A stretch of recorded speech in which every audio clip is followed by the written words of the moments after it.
Hello everyone, this is Roli Pandey.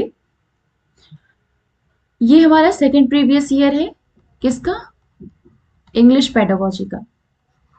Start करते हैं फिर। फर्स्ट क्वेश्चन है हमारा, a child in class second writes I like to read a book instead of writing like this. तो what does the child's writing show? He needs to work on phonetics, या फिर he needs remedial classes to improve spelling, या फिर he has used invented spellings, या फिर he is not paying any attention to the class. तो इसका right option हो जाएगा option number 2, that is he needs remedial classes to improve spelling. Remedial classes क्या होती हैं? रेमेडियल क्लासेस क्या होती हैं? इसमें दो स्टेप आता है। सबसे पहले आता है डायग्नोज, डायग्नोज के बाद आता है रेमेडियल। डायग्नोज में क्या किया जाता है? बच्चों की जो एरर्स हैं उनका पता लगाया जाता है। बच्चे जो भी गलतियां कर रहे हैं उसका इवैल्यूएशन किया जाता है, उसका पता लगाया जाता है। उसके बाद उन एरर्स के लिए बच्चों को रेमेडियल टीचिंग दी जाती है, मतलब कि उसके बाद उनकी उन गलतियों का उपचार किया जाता है, उनको सिखाया जाता है। तो यहाँ पे बच्चा किस चीज में मिस्टेक कर रहा है? स्पेलिंग मिस्टेक कर रहा है, तो उसको किस चीज की जरूरत है? रेमेडियल क्लासेस की जरूरत है, जिसके बाद उसका उपचार होने के बाद बच्चे की वो गलती सुधर जाएगी। क्वेश्चन नंबर 2 है हमारा, in a constructivist classroom language learning should be based on. एक रचनावादी कक्षा है, तो रचनावादी कक्षा में जो भाषा अधिगम है, लैंग्वेज लर्निंग है, वो किस चीज पर बेस होनी चाहिए? ड्रिल और प्रैक्टिस पे। ड्रिल वाले जो भी ऑप्शंस होते हैं वो गलत है। अगर नॉट में क्वेश्चन पूछा जाए कि इनमें से कौन सा नहीं है, तो उसके लिए ड्रिल वाला ऑप्शन होगा, नहीं तो वो रॉन्ग ऑप्शन होगा। The transaction of the prescribed text by the teacher, ये भी गलत है। Learners previous knowledge in constructing their new knowledge using authentic task, ये राइट ऑप्शन हो जाएगा, ऑप्शन नंबर 3। जनरली क्या होता है, जो कंस्ट्रक्टिविस्ट क्लासरूम होती है वो कंस्ट्रक्शन पे रिलेटेड होती है, कि बच्चे क्या करें, उनका जो पूर्व ज्ञान है उस अपनी प्रीवियस नॉलेज से नए ज्ञान को कंस्ट्रक्ट कर सके या नए ज्ञान की रचना कर सके। किस तरीके से? ऑथेंटिक टास्क यूज करके। तो इसका राइट ऑप्शन क्या हो जाएगा? Option number 3। क्वेश्चन नंबर 3 है हमारा, a teacher reading a lesson from class third text book about a girl Neena who is not interested in attending a marriage party as she does not want to leave the sparrow alone locked in her house. Suddenly, a boy, Ali, stands up and tells the teacher how one day he saved an injured pigeon which was lying in his balcony. Ali's reaction to the story can be described as, मतलब एक teacher हैं जो कि class third की text book से class में उस lesson को रीड कर रही हैं। वो लेसन किस चीज के बारे में है? एक लड़की नीना के बारे में है, जो कि मैरिज की पार्टी अटेंड करने में इसलिए इंटरेस्टेड नहीं है क्योंकि वो अपने घर पे जो स्पैरो है उसको अकेला छोड़कर नहीं जाना चाहती है। मतलब अगर उसको जाना पड़ेगा तो फिर उसको घर में लॉक करके जाना पड़ेगा। तो जब टीचर इस चीज को रीड कर रही होती है, उसी टाइम पे एक लड़का अली खड़ा होता है और टीचर को बताता है कि एक दिन उसने एक इंजर्ड पिजन था जो कि उसकी बालकनी में पड़ा हुआ था, उसने उसको बचाया था। उस पिजन को, इंजर्ड पिजन को अली ने बचाया था। तो अली का जो ये रिएक्शन है स्टोरी को सुनकर, वो किस तरीके से डिस्क्राइब किया जा सकता है? Connecting the text with his personal experience, पहला ही ऑप्शन हमारा राइट ऑप्शन हो जाएगा। टीचर क्या कर रही है? स्टोरी पढ़ा रही है या फिर टेक्स्ट को पढ़ रही है, तो वो टेक्स्ट को क्या कर रहा है? अपने पर्सनल एक्सपीरियंस से, अपने अनुभवों से उसको रिलेट कर रहा है, कनेक्ट कर रहा है। तो हमारा राइट ऑप्शन ही हो जाएगा कि connecting the text with his personal experience.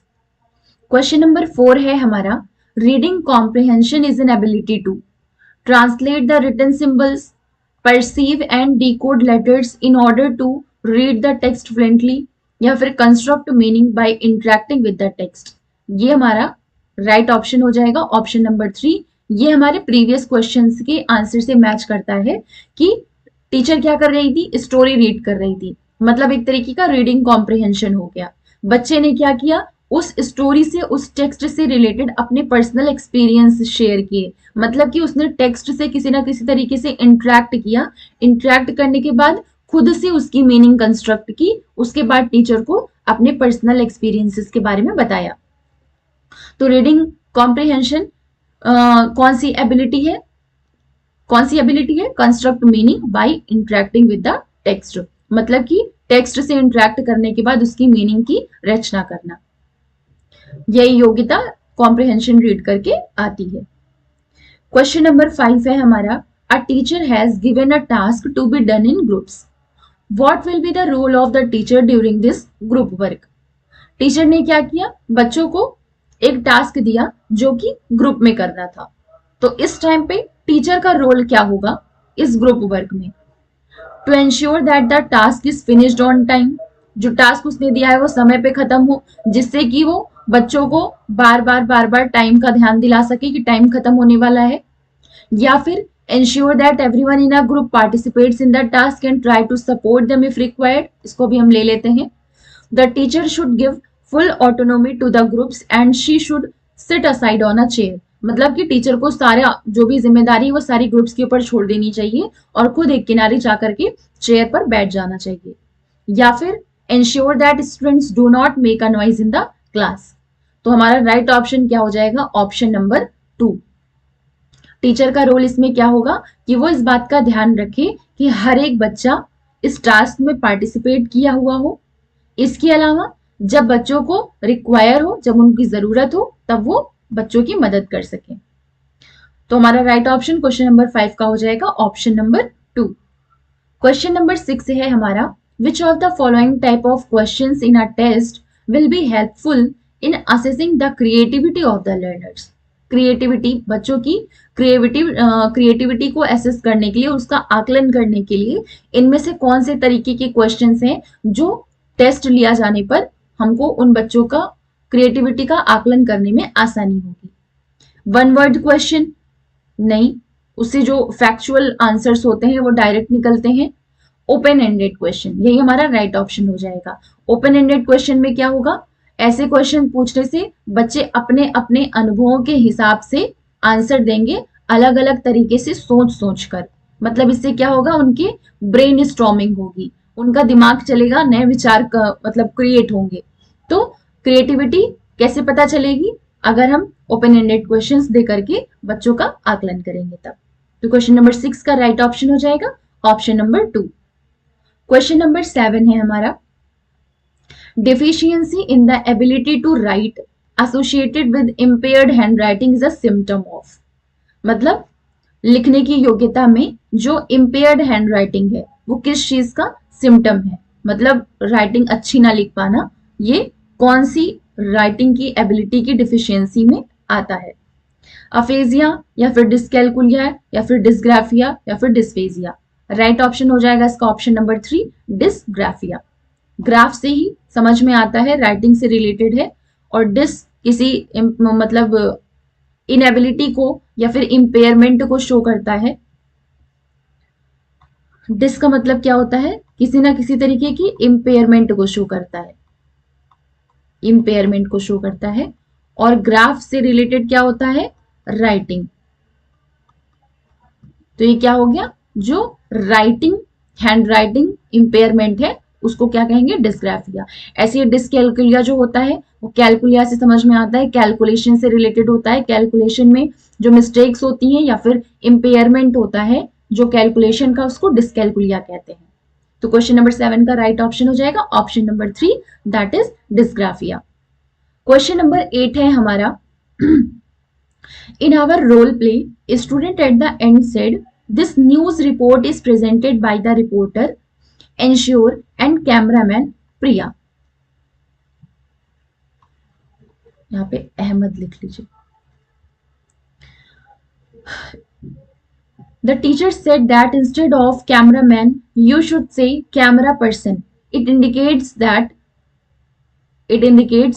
the teacher is using a, मतलब कि एक रोल प्ले हो रहा था जिसमें कि स्टूडेंट्स ने लास्ट में कहा कि ये जो न्यूज रिपोर्ट है वो रिपोर्टर अहमद और कैमरामैन प्रिया के द्वारा इसको प्रेजेंट किया गया है। तो टीचर ने कहा कि कैमरामैन की जगह पे तुमको कैमरा पर्सन कहना चाहिए। तो ये टीचर की किस चीज को इंडिकेट करता है? Masculine gender? नहीं। Feminine gender? नहीं। Gender biased? नहीं। राइट ऑप्शन हो जाएगा इसका gender neutral language. Gender neutral language क्यों हुई कैमरा पर्सन?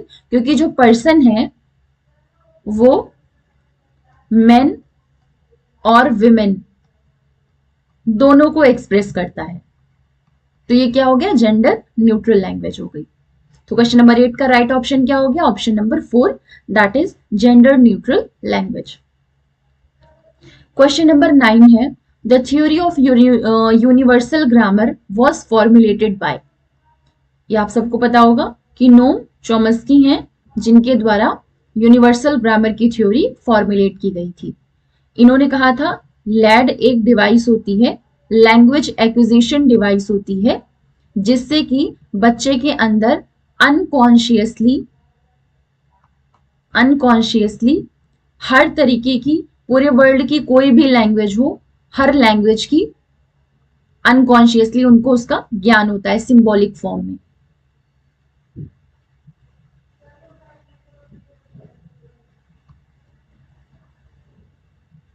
अनकॉन्शियसली हर एक लैंग्वेज का, उनको पूरे विश्व की हर एक लैंग्वेज का कुछ ना कुछ सिंबॉलिक फॉर्म में उनको ज्ञान होता है। इसी को यूनिवर्सल ग्रामर कहा जाता है। ये किसने दिया था? नॉम चॉम्स्की ने दिया था। तो क्वेश्चन नंबर 9 का राइट ऑप्शन हो जाएगा ऑप्शन नंबर 4। ये कौन थे? ये एक लिंग्विस्ट थे, भाषावादी थे, लिंग्विस्ट थे। क्वेश्चन नंबर 10 है हमारा dictionary is a very important tool for learning a language. किसी भी भाषा को सीखने के लिए डिक्शनरी सबसे ज्यादा इंपॉर्टेंट टूल होती है। तो इनमें से कौन सा ऐसा है जो कि डिक्शनरी यूज करने के लिए लीस्ट इंपॉर्टेंट है, सबसे कम इंपॉर्टेंट है? Check the spelling of a word. बिल्कुल बिना स्पेलिंग देखे हम किसी वर्ड की मीनिंग नहीं ढूंढ सकते हैं। Looking the meaning of a word. बिल्कुल कोई भी वर्ड अगर हम ढूंढ रहे हैं तो उसकी मीनिंग के लिए ही ढूंढ रहे हैं। Check the passive voice of a word. इसको देखते हैं। Check the part of speech of a word. Noun है कि प्रोनाउन है, वो किस तरीके का वर्ड है, उसके बाद ये चेक करते हैं। तो ये भी सही है। तो इसका राइट ऑप्शन क्या हो जाएगा? Option number 3। मतलब कि डिक्शनरी में कोई भी वर्ड अगर हम ढूंढ रहे हैं तो स्पेलिंग देखेंगे, मीनिंग देखेंगे, पार्ट ऑफ स्पीच चेक करेंगे। पैसिव वॉइस से कोई मतलब नहीं है। अगर पता चल गया तब भी ठीक है, नहीं पता चला तब भी कोई बात नहीं। और वैसे भी पैसिव वॉइस किसी भी सेंटेंस का होता है, ना कि वर्ड का होता है। क्वेश्चन नंबर 11 है हमारा which of the following is a technique of assessment. आकलन कर इनमें से कौन सी ऐसी है जो कि टेक्निक है? रूब्रिक्स है, या फिर इंटरव्यू, या चेकलिस्ट, या रेटिंग स्केल? राइट ऑप्शन हो जाएगा इसका इंटरव्यू। साक्षात्कार के द्वारा ही कक्षा से हटकर के बाकी की जो चीजों का आकलन है वो इंटरव्यू से ही किया जा सकता है। क्वेश्चन नंबर 11 का राइट ऑप्शन 2 हो जाएगा। क्वेश्चन नंबर 12 है हमारा learning to speak in a second language does not involve.